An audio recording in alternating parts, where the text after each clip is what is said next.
Жақсы, сонда бірінші сұрақта бізде металдық кристалл тор түзетін заттар қатары деп тұр. Енді бізде кристалл тордың түрлеріне келсек. Кристалдық тордың әдетте 4 түрі бар. Ол бізде молекулалық кристалдық тор, металдық кристалдық тор, атомдық және иондық кристалдық тор. Енді мынау біздің сол жағасымызда беріліп тұрғаны, өздеріңіз көріп отырғандай, мынау тор түйіндері деген бар. Мынау жерде біз тор түйін деп айтамыз. Әрбір бұрышты біз тор түйіндер деп айтамыз. Осы тор түйіндерінде бізде молекулалар тұр. Молекулалар. Мынау судың кристалдық тор. Яғни мынау молекулалық кристалдық тор. Келесі бізде берілгені, қарасаңыздар, жасыл мен көк кезектесіп келіп тұр. Жасыл көк болып. Яғни бұл дегеніміз бізде иондар деген сөз. Яғни мысалы біз натрий хлорид деп алсақ, жасыл ол хлор иондары, көк натрий иондар. Сонда бұл бізде иондық кристалдық тор. Енді сіздерде тағы да сұрақ бар, мысалы кристалдық тордың тор түйінінде не болады деген. Мысалы молекулалық кристалдық тордың тор түйінінде жаңа молекулалар тұрады. Иондық кристалдық тор түйіндерінде иондар тұрады, яғни катиондар мен аниондар тұрады. Бұл көміртектің аллотропиялық өзгерістері. Жаңағы бриллиантымыз бар, алмас, графит, фуллерин. Яғни бұлардың түзетін кристалдық торының типі бізде атомдық болады. Яғни бұл жерде өздеріңіз қарап отқандай әрбір қара нүктеде ол көміртек атомдары деген сөз. Енді ең соңғы бізде қалған бүгінгі тақырыпқа қатысты сол бізде металдық кристалдық тор. Металдық кристалдық тордың тор түйіндерінде өздеріңіз көріп отқандай тек қана плюстар тұр. Яғни плюс деген сөз ол металдың катиондары деген сөз. Енді анау арасындағы көк нүктелерді көрсеңіздер, арасындағы көк нүктелер ол электрондар, бос электрондар, яғни электрон газы деп айтады оны. Сонда бізде 4 кристалдық тор бар. Бірінші сұрағымыз осымен, жауап дұрыс. Екінші сұрағымызда 3 сатылы диссоциаланатын зат дейді. Бұл сұрақ жаңағы қышқылдардың негізділігіне байланысты сұрақ. Яғни қайсы қышқылда 3 сутек атомы бар, сол 3 сатылы диссоциаланат деген сөз. Енді мынау жерде 6 күшті қышқыл берілген, 6 күшті қышқыл. Бұл қышқылдар әдетте сіздерде гидролизде көп кездеседі. Гидролиздің тапсырмаларында осы қышқылдар көп қолданылады. Оның ішінде сіздер өте жақсы білу керексіз. Тұз қышқылын, күрт қышқылын, азот қышқылын. Тұз қышқылы, күрт қышқылы, азот қышқылы олар гидролиздің барлық сұрақтарында кездеседі. Енді арғы жағында сіздерге енді күшті негіздер берілген. Сілтілер. Яғни гидролизге қатысты сұрақтарда осы қышқылдарды, осы негіздерді өте жақсы білу керексіздер. Келесі сұрағымыз. Галогендердің балқу және қайнау температуралары жоғарыдан төмен қарай дейді. Жоғарыдан төмен қарай ол қандай өзгереді деген сұрақ. Яғни бұл периодтық заңдылық туралы сұрақ. Онда біз галогеннің не екенін біліп алайық. Галогендеріміз 7-ші А топшаның элементтері. Яғни мынау жерде бізде фтор, хлор, бром, йод, астат.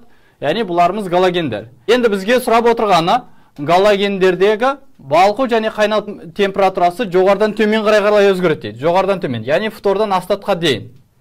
Онда біз олардың периодтық заңдылығына қарай қарап отырғандайыңыздай, фтор бізде сары түсті газ дейді. Сары түсті газ. Хлор жасыл түсті газ. Бром қоңыр түсті сұйықтық. Бізде йодымыз ол қара көк түсті. Қара көк түсті. Қатты зат, астат ол қатты зат. Енді астатымыз әдетте ол радиоактивті элемент. Радиоактивті элемент. Бізден сұрап отыр енді балқу қайнау температурасы. Яғни бізде газдан қаттыға қарай кетіп бар жатыр. Екеуі газ болды, одан кейін сұйық, одан кейін қатты заттар. Яғни газдан қаттыға қарай жүрген кезде бізде балқу қайнау температурасы артады. Өйткені газдардың сіздер білесіздер балқу қайнау температурасы 0-ден төмен болады. Қатты заттарда көбінесе 0-ден жоғары болады. Сол үшін бізде бұл жерде дұрыс жауабымыз артады. Крекинг дейді.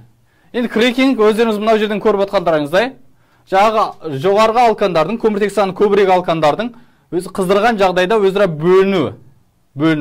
Енді бізге осы крекинг процесінің түрі дейді. Қандай крекинг бар? Біз жағын айттық, қыздырған жағдайда. Яғни ол крекингтің бір түрі ол термиялық крекинг. Ал енді екінші түрі бар, ол бізде жаңа катализатор қатысында жүретін крекинг. Сонда бізде дұрысы катализдік болу керек. Катализдік крекинг. Сонда крекингтің екі ақ түрі бар. Катализдік және термиялық. Қаныққан бір атомды спирт дейді. Яғни бұл спирттердің жаңа жіктелу түрлеріне қатысы. Қаныққан бір атомды дейді. Енді осы жерден білеміз, бір атомды деп отырғанымыз ол гидроксил тобына байланысты. Онда бізде гидроксил тобының саны біреу ақ болса, мысалы мынау этил спиртінде, онда ол бір атомды. Ал енді этилен гликол, 2 гидроксил тобы бар, онда 2 атомды спирт. Яғни OH-тың саны 2. Ары қарай 3 атомды спирт, глицерин.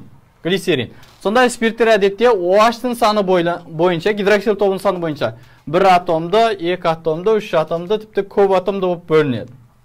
Сонда бізден сұрап отырған мына жерден қаныққан 1 атомды дейді. Енді мынау сұрақтарға келсек, спирттердің соңғы жалғауы бізде ол болып аяқталу керек. Ол. Енді біріншісі бутан 10 дейді. 10 деп отырғанымыз ол кетондардікі.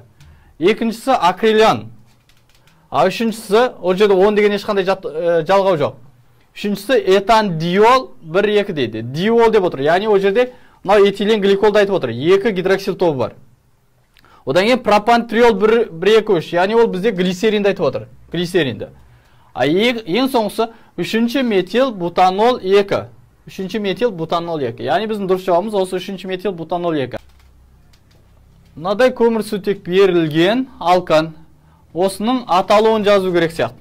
Аталуы. Енді бұл жерде тек қана көмірсутек берілген, арға ештеңе айтпаған. Яғни бізде аталуы беріліп тұр. Бұл жерде біздер алкандар, метан, этан, пропан деген сияқты кете береді 10-ға дейін. Оны 10-ға дейін жақсы білу керексіздер. Енді мынау формулаға келсек, біздің формуламызда мынау CH3 жақшаның ішінде жазып тұрған CH3. Біз оны сол CH-тың астына жазуға болады. Құрылымдық формуласын дұрыстап жасақ. Сонда өздеріңіз көріп отырғандай, мына жерде 5 көміртек атом бар. 2, 3, 4, 5.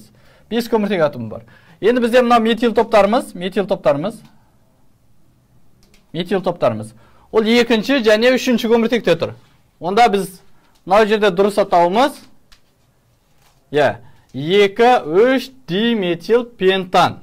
Яғни 5 көміртек болса, мына жерде пентан. 5 көміртек бізде пентан. 2,3 диметил пентан. Тұнба түзіле жүретін иондық реакция дейді. Так.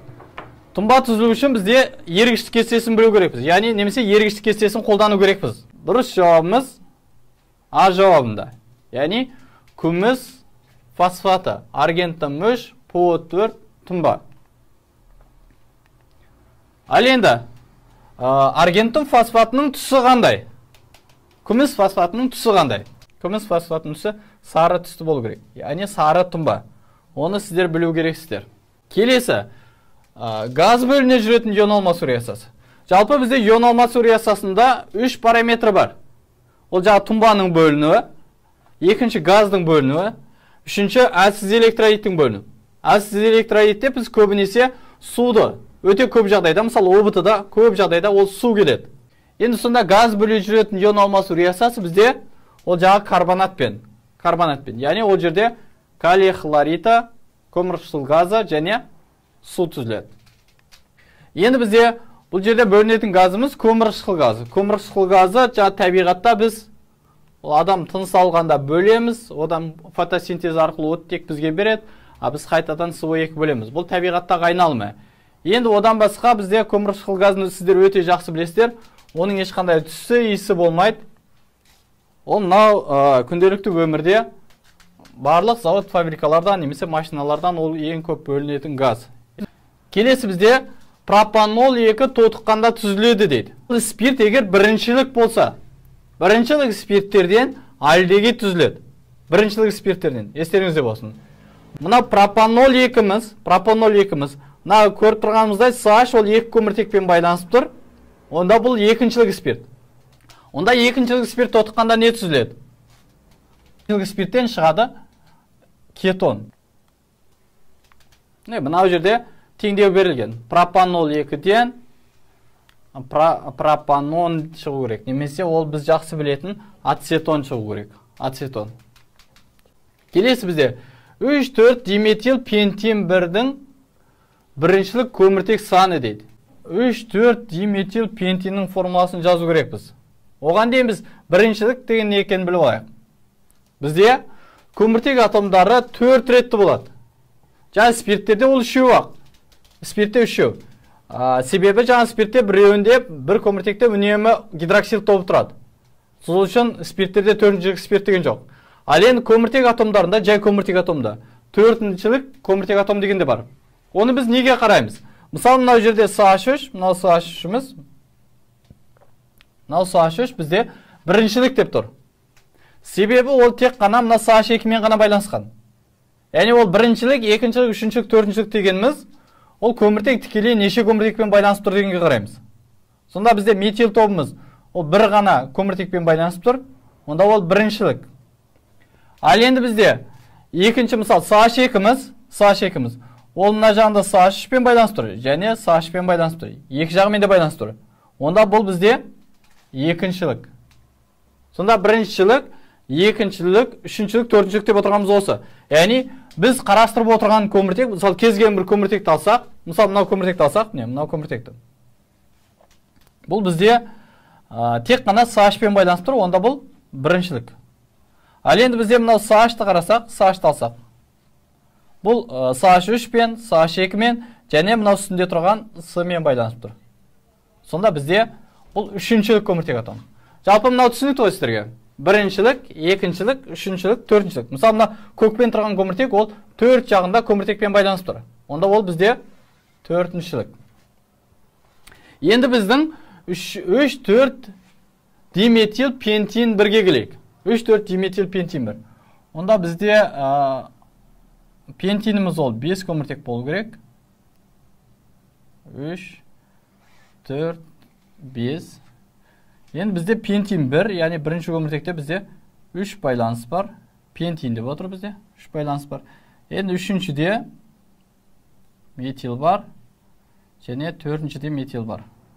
3-4 диметил. Енді қалғандарында бізде H, 3, мұнда жай ғана H,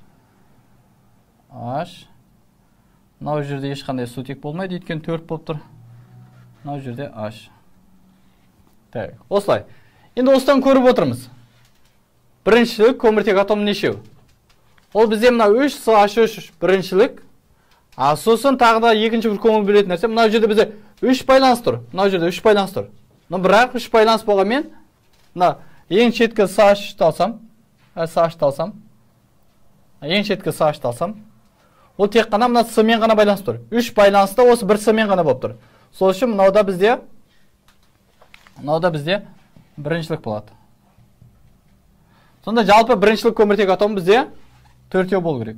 1, 2, 3 және 4-еу. Дұрыс жауабымыз 4.